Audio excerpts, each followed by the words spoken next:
Shalom, selamat malam Bapak Ibu Saudaraku yang dikasihi Tuhan. Mari kita berikan sejenak perhatian kita untuk mendengarkan firman Tuhan di malam perbaktian kita pada malam yang berbahagia ini.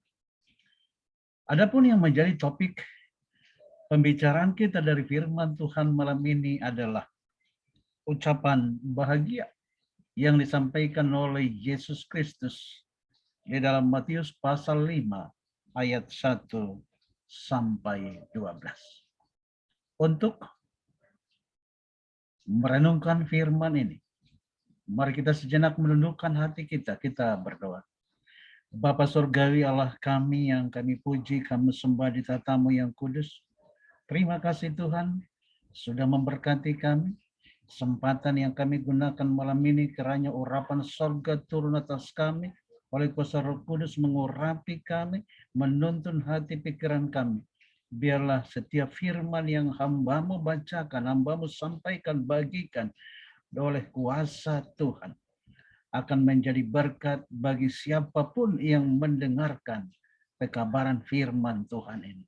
Terima kasih Bapa Surgawi. Dalam nama Yesus kami berdoa dan mengucap syukur. Amin. Sekali lagi kami sampaikan salam damai sejahtera buat Bapak Ibu Saudaraku yang dikasihi Tuhan.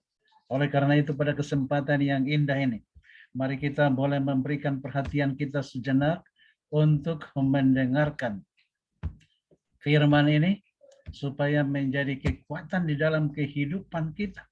Sehingga kita akan boleh merasakan ada sukacita, damai sejahtera di dalam kehidupan kita. Saudaraku yang dikasihi Tuhan berbicara mengenai kebahagiaan, siapakah yang tidak rindu kebahagiaan? Tentunya kita semua berlomba-lomba untuk mencari kebahagiaan. Oleh karena itu Bapak Ibu Saudaraku yang dikasihi Tuhan, marilah kita boleh memberikan perhatian kita untuk mendengarkan kata berbahagialah. Oleh karena tidak ada alasan semua orang boleh berbahagia. Untuk itulah kita tentu rindu untuk kebahagiaan. Sebagai ayat pertama kita baca dari Matius pasal 5 ayat yang ketiga. Firman Tuhan menyatakan, berbahagialah orang yang miskin di hadapan Allah, karena merekalah yang empunya kerajaan surga. Bapak Ibu Saudaraku yang diberkati Tuhan, kata-kata berbahagia yang pertama kita dapatkan di dalam khotbah Yesus ini seolah-olah tidak masuk akal. Berbahagialah orang yang miskin di hadapan Allah, karena mereka yang empunya kerajaan surga. Rasanya ini tidak logika. Bagaimana orang yang miskin yang akan berbahagia dan mereka yang empunya kerajaan surga? Berbahagia yang kita dimaksudkan oleh Yesus tentunya beda dengan kata berbahagia yang bila mana kita cari di dalam kamus bahasa Indonesia atau kamus dunia. Sebab Tuhan berbicara bukan dengan kamus dunia.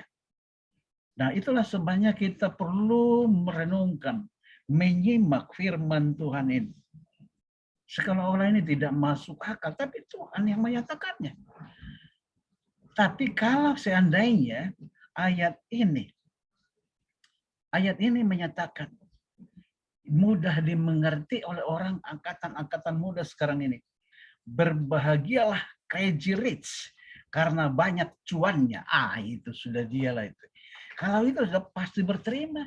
Ini pasti disenangi oleh anak-anak milenial, oleh anak-anak zaman now, bahkan anak kecil sekalipun tahu bahwa crazy rich berbahagia oleh karena banyak cuannya. Berbahagialah para sultan oleh karena berlimpah kekayaan dan uangnya. Tapi seandainya berbahagialah crazy rich karena banyak uangnya, nggak mungkin, nggak perlu Yesus mengucapkan itu. Ya, nggak perlu Yesus mengucapkan itu. Ya, anak kecil saja mengucapkan itu bisa. Tapi ini berbahagialah orang yang miskin. Ya. Tapi kalau seandainya Yesus hadir, sekarang ini apakah mungkin dia akan menerima satu pernyataan berbahagialah crazy rich karena berlimpah cuannya? Oh, mungkin tidak. Mungkin saja ya. Mungkin saja Yesus akan menyatakan celakalah crazy rich oleh karena investasi bodong. Ya itu mungkin bisa saja terjadi. Tapi yang mau kita lihat di sini bagaimana kata berbahagia yang dimaksudkan oleh Yesus. Berbahagialah orang miskin. Ya, kalau kita boleh melihat sekarang ini, situasi ketika di bulan yang lalu, ya beberapa bulan yang lalu, kita melihat betapa hebohnya Indonesia, pergi sana, pergi sini, cari minyak goreng nggak dapat, begitu ada dijual di satu toko, di supermarket, semua orang berbondong-bondong di sana untuk mendapatkan itu. Tapi mungkin kita boleh aplikasikan, berbahagialah kamu jika kamu tidak mendapat minyak makan atau minyak goreng. Gimana bisa berbahagia? Oleh karena kamu lebih sehat dengan rebus-rebusan. Nah, kita akan bisa berbahagia. Ketika mendengar komentar Ibu Megawati, memang emak-emak hanya bisa goreng-goreng untuk menyediakan makanan. Kadang-kadang kita tersinggung mendengar itu. Tapi seandainya kalimat ini digunakan, berbahagialah kamu jika kamu tidak mendapatkan minyak goreng. Oleh karena kamu lebih sehat makan rebus-rebusan. Semoga kita semakin menyadari bagaimana orang miskin yang betul-betul ingin menemukan, mencari, mendapatkan makanan. Yang berbahagia itu adalah mereka yang serius, yang sungguh-sungguh bisa menikmati apa yang mereka cari. Semoga kita orang miskin di hadapan Tuhan yang rindu mendapatkan berkat Tuhan, firman Tuhan. Ya. Yang berikut ayat yang keempat, berbahagialah orang yang berduka cita karena mereka akan dihiburkan. Berbahagialah mereka orang yang berduka cita. Ini juga tidak masuk akal. Bagaimana orang yang berduka cita dapat menikmati kebahagiaan? Orang berduka cita itu adalah orang yang menangis, orang yang bersedih. Sedangkan berbahagia itu adalah orang yang senang, happy-happy. Tapi inilah mungkin duka cita yang dimasukkan oleh Tuhan yang menghasilkan pertobatan. Duka cita yang menghasilkan pertobatan. 2 Korintus 10 ayat 7 firman Tuhan menyatakan, sebab duka cita menurut kehendak Allah menghasilkan pertobatan. Itulah sebabnya mereka berbahagia. Pertobatan yang membawa keselamatan dan yang tidak akan disesalkan, tetapi duka cita dari dunia ini menghasilkan kematian. Duka cita yang berasal dari Tuhan adalah duka cita yang menghasilkan pertobatan yang membawa keselamatan. Bukankah itu suatu kebahagiaan, saudaraku? Oleh karena itu berbahagialah. Berbahagialah dalam Tuhan. Berbahagialah orang yang lemah lembut karena mereka akan memiliki bumi. Yang menjadi penguasa dunia ini adalah biasanya orang yang perkasa, yang gagah, yang kuat. Tapi ini berbahagialah mereka yang lemah lembut karena mereka yang akan memiliki bumi. Biarlah kelemah lembutan yang dimasukkan di sini dapat kita mengerti bahwa kelemah lembutan yang bersumber dari Yesus Kristus. Orang yang mau belajar kepada Yesus Kristus menerima kelemah lembutan itu. Itulah sebabnya Yesus berbicara dalam Matius 11 ayat 29, pikulah kuk yang kupasang dan belajarlah padaku karena aku lemah lembut. Oh, inilah kelemah lembutan yang datang dari sorga. Kelemah lembutan Yesus Kristus. Kita harus belajar kepadanya dengan kerendahan hati. Maka disitulah jiwa kita mendapat ketenangan, kebahagiaan. Berbahagialah orang yang lemah lembut. Dan kita tahu bahwa di dalam Alkitab seorang yang dicatat sebagai orang yang lemah lembut adalah Musa. Musa pernah sampai menyatakan begini, Keluaran 32-30, tetapi sekarang kiranya engkau mengampuni dosa mereka itu. Dan jika tidak, hapuskanlah kiranya namaku dari dalam kitab yang telah kau tulis. Dengan segala kerendahan hati, kelemah lembutan Musa menyatakan, hapuskan kiranya namaku. Dengan satu tujuan supaya nama umat-umat itu tidak dihapuskan dari catatan kehidupan. Dan di ayat yang ke-6 firman Tuhan menyatakan, berbahagialah orang yang lapar dan haus akan kebenaran, karena mereka akan dipuaskan. Di dalam ayat ini berhubungan dengan ayat 3 tadi, orang yang miskin itu di hadapan Tuhan adalah orang yang bersungguh-sungguh, yang serius mencari makanannya supaya dapat memenuhi kebutuhan hidup mereka, sehingga mereka berbahagia. Inilah dia. Mereka selalu lapar dan haus akan kebenaran. Yaitu firman Tuhan. Sebab di dalam Yohanes 17 ayat 17 menyatakan, kuduskanlah mereka di dalam kebenaran, sebab firman-Mu adalah kebenaran. Orang yang haus akan kebenaran, orang yang haus dan lapar akan firman Tuhan, merekalah yang akan dipuaskan, merekalah yang akan berbahagia, dan merekalah yang empunya kerajaan surga. Saudara yang dikasihi Tuhan, sebelum tiba kelaparan firman Tuhan itu, sekarang ada waktunya kita untuk mengisi hidup kita dengan banyak dari ayat-ayat. Dulu ketika begitu susahnya untuk mendapatkan firman Tuhan, untuk mendapatkan Alkitab, ada orang sampai menjual rumahnya untuk bisa membeli satu Alkitab. Tapi sekarang kita dengan bebasnya mudah mendapatkan firman Tuhan. Di mana-mana ada dijual Alkitab. Nanti akan tiba saatnya kita miskin di hadapan Allah karena tidak mendapatkan lagi Alkitab di mana-mana. Firman Tuhan menyatakan di dalam Amos 8 ayat 11. Sesungguhnya waktu akan datang, demikianlah firman Tuhan Allah, aku akan mengirimkan kelaparan ke negeri ini. Bukan kelaparan akan makanan dan bukan kehausan akan air. Melainkan akan mendengarkan firman Tuhan. Oh saudaraku yang dikasihi Tuhan, ada saatnya kelaparan itu akan dikirimkan Tuhan ke negeri kita di mana kita tinggal.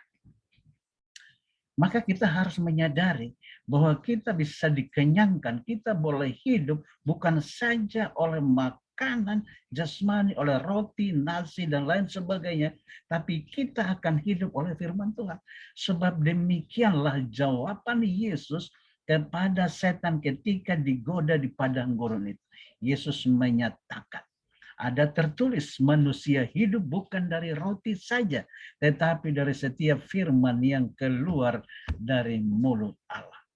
Kata-kata yang diucapkan Yesus, firman yang dituliskan di dalam Alkitab, itu adalah makanan yang memuaskan rasa lapar orang yang haus akan kebenaran dan memenuhi kebutuhan orang miskin supaya mereka berbahagia. Semoga kita dapat berbahagia menikmati firman Tuhan, sehingga rasa lapar, rasa haus kita akan dipenuhi setiap firman yang keluar dari mulut Tuhan. Yang ketujuh, murah hati. Berbahagialah orang yang murah hati karena mereka akan beroleh kemurahan. Semoga kemurahan yang dari Tuhan itu menjadi kemurahan kita. Orang yang bermurah hati, orang yang suka memberi. Memberi kepada semua orang dengan murah hati. Yakobus 1 ayat 15, tapi apabila di antara kamu ada yang kekurangan hikmat, hendaklah ia memintanya kepada Allah yang memberi kepada semua orang dengan murah hati.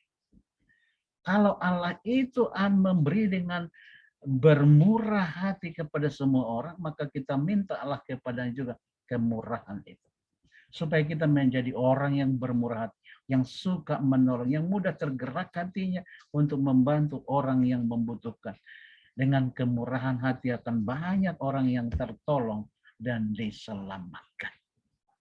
Ya, ayat ke-8, berbahagialah orang yang suci hatinya karena mereka akan melihat Allah. hati suci, hati murni bersih adalah salah satu tujuan dari Tuhan datang ke dunia. Bagaimana membersihkan, menyucikan hati manusia yang ternoda, yang telah dikotori, dicemari oleh dosa. Dan untuk itulah kita perlu waspada menjaga hati kita ini. Sebab jika hati kita masih kotor, siapakah yang akan bertahta di hati kita? Mungkinkah Roh Kudus bertahta di hati kita? Oh bukan. Harus kudus, maka datanglah Roh Kudus bertahta di hati kita. Siapakah yang akan melihat Allah? Firman Tuhan menyatakan dalam Mazmur 24 ayat 4. Orang yang bersih tangannya dan murni hatinya, yang tidak menyerahkan dirinya kepada penipuan, dan yang penuh, yang tidak bersumpah palsu, merekalah yang akan melihat Allah. Dan selanjutnya Yakobus 4 ayat 8. Mendekatlah kepada Allah dan ia akan mendekat kepadamu. Tahirkanlah tanganmu, hai kamu orang yang berdosa, dan sucikanlah hatimu, hai kamu yang mendua hati. Bahwa Tuhan menginginkan tangan yang ditahirkan, tangan yang suka pegang dosa, tangan yang suka melakukan kejahatan, harus ditahirkan, harus dibersihkan. Hati yang berdosa harus disucikan. Sehingga hati kita menjadi hati yang suci, bersih, dan layak di hadapan Tuhan, sehingga kita menjadi orang yang berbahagia. Yang ke-9, membawa damai. Berbahagialah orang yang membawa damai, karena mereka akan disebut anak-anak Allah. Jika saja kita sebagai umat-umat Tuhan yang mengaku pengikut Yesus, yang mengaku Kristen, kemana saja kita pergi, kita membawa damai, maka orang lain akan tahu bahwa kita adalah anak-anak Allah. Karena memang pembawa damai itulah yang memiliki julukan anak-anak Allah. Maka sekarang ini, jangan pernah melupakan, menyingkirkan damai itu. Sebab adalah kehendak Allah memberikan damai sejahteranya bagi kita. Bukan seperti damai yang diberikan oleh dunia. Bawalah garam perdamaian itu kemana saja Anda pergi. Garam memang baik. Tetapi jika garam menjadi hambar, dengan apakah kamu mengasingkannya? Hendaklah kamu selalu mempunyai garam dalam dirimu dan selalu hidup berdamai yang seorang dengan yang lain. Garam perdamaian itu pastikan ada di dalam diri kita. Kemanapun kita pergi, selalu hidup berdamai dengan orang lain. Tidak ada yang kita musuhi. Tapi orang yang memusuhi kita, kita boleh datang membawa damai kepadanya. Sehingga satu dengan orang lain diperdamaikan oleh damai sejahtera dari Kristus, maka kita akan berbahagia. Tapi untuk di ayat yang ke-10 ini, dianiaya ini adalah satu hal yang paling sulit mungkin ini. Maka yang terakhir di ayat 10 sampai 12, firman Tuhan berbicara, berbahagialah orang yang dianiaya oleh sebab kebenaran, karena merekalah yang empunya kerajaan sorga. Orang yang dianiaya oleh karena Kristus, oleh karena kebenaran, oleh karena firman Tuhan, mereka yang mempunyai kerajaan sorga. Ya. Kebenaran itu adalah firman Tuhan. Dan juga kalau kita baca dalam Yohanes 14 ayat 6, akulah jalan dan kebenaran dan hidup. Jadi kebenaran itu adalah Yesus Kristus. Berbahagialah orang yang dianiaya oleh karena firman Tuhan. Berbahagialah orang yang dianiaya oleh karena Kristus. Merekalah yang mempunyai kerajaan sorga. Seandainya dipilihkan kepada kita, mana lebih mudah untuk mendapatkan sorga itu adalah mati dianiaya oleh karena kebenaran. Ya. Oleh karena itu jangan takut oleh karena kerajaan sorga tersedia. Bila mana kita dihadapkan dengan pencobaan, pergumulan, tantangan, penganiayaan, ingatlah apa yang dikatakan Yakobus 1 ayat 2 dan 12. Saudara-saudara, Anggaplah sebagai satu kebahagiaan apabila kamu jatuh ke dalam berbagai-bagai pencobaan. Bukan kebahagiaan, tapi anggaplah sebagai kebahagiaan. Begitu datang pencobaan, langsung terima, hadapi dengan baik. Senang aja, happy saja, berbahagia. Ya. Berbahagialah orang yang bertahan dalam pencobaan. Sebab apabila ia sudah tahan uji, ia akan menerima mahkota kehidupan yang dijanjikan Allah kepada barang siapa yang mengasihi dia. Terpujilah nama Tuhan.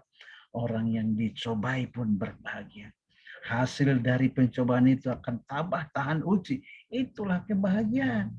Jadi terpujilah nama Tuhan oleh karena kita bisa berbahagia. Ayat 11, berbahagialah kamu jika karena aku kamu dicela dan dianiaya dan kepadamu difitnahkan segala yang jahat. Bersukacita dan bergembiralah karena upahmu besar di sorga. Sebab demikian juga telah dianiaya nabi-nabi yang sebelum kamu. Jikalau kita melihat kepada perjalanan hamba-hamba Tuhan sejak zaman dahulu kala, nabi-nabi, ujung-ujungnya mereka dianiaya, ujung-ujungnya mereka disiksa, ujung-ujungnya mereka dibunuh. Yesus pun mengalami hal yang sama. Yesus pun dianiaya. Kalau kita baca firman Tuhan kisah 7 ayat 52, siapakah dari nabi-nabi yang tidak dianiaya oleh nenek moyangmu? Bahkan mereka membunuh orang-orang yang lebih dahulu memberitahukan tentang kedatangan orang yang benar. Yang memberitakan tentang kedatangan Mesias itu. Orang benar itu dibunuh. Yang sekarang telah kamu khianati dan kamu bunuh. Dan yang datang itu sendiri, kebenaran itu datang itu sendiri dikhianati, disiksa, dibunuh. Itulah Tuhan kita Yesus Kristus.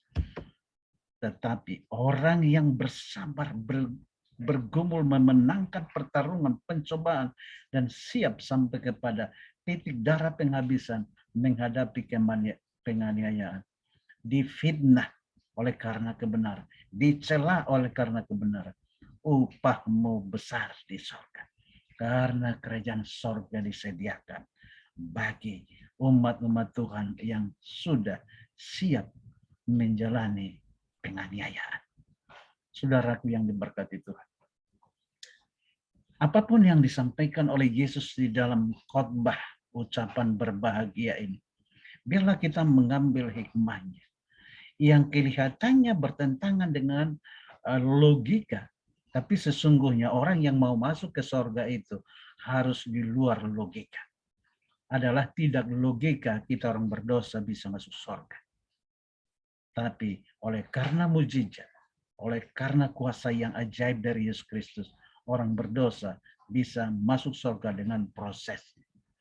Dan biarlah kita menjadi orang yang berbahagia. Ada di dalam ayat-ayat yang kita baca ini.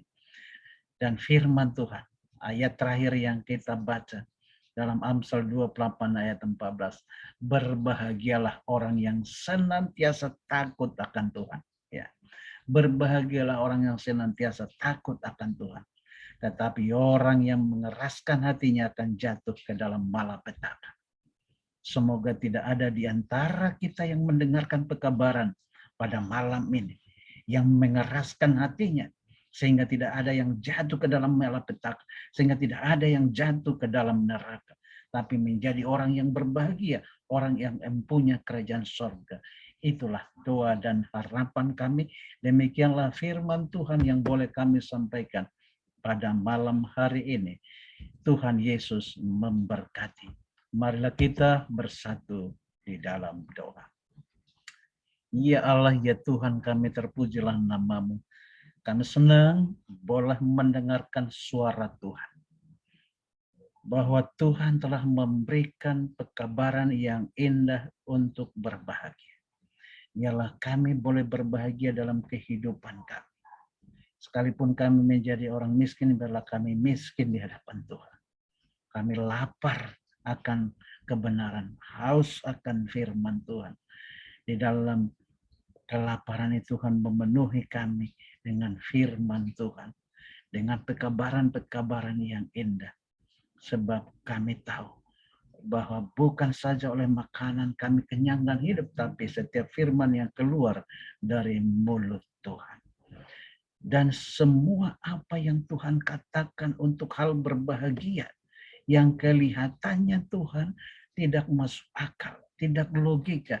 Tapi oleh karena Yesus yang sudah menyampaikannya bahwa itu adalah satu kebenaran, itu adalah kepastian. Maka kami percaya itu.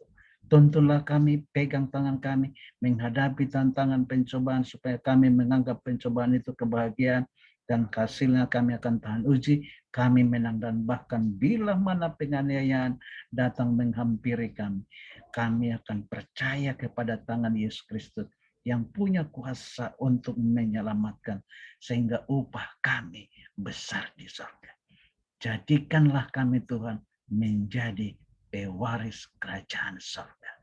Terima kasih Bapak.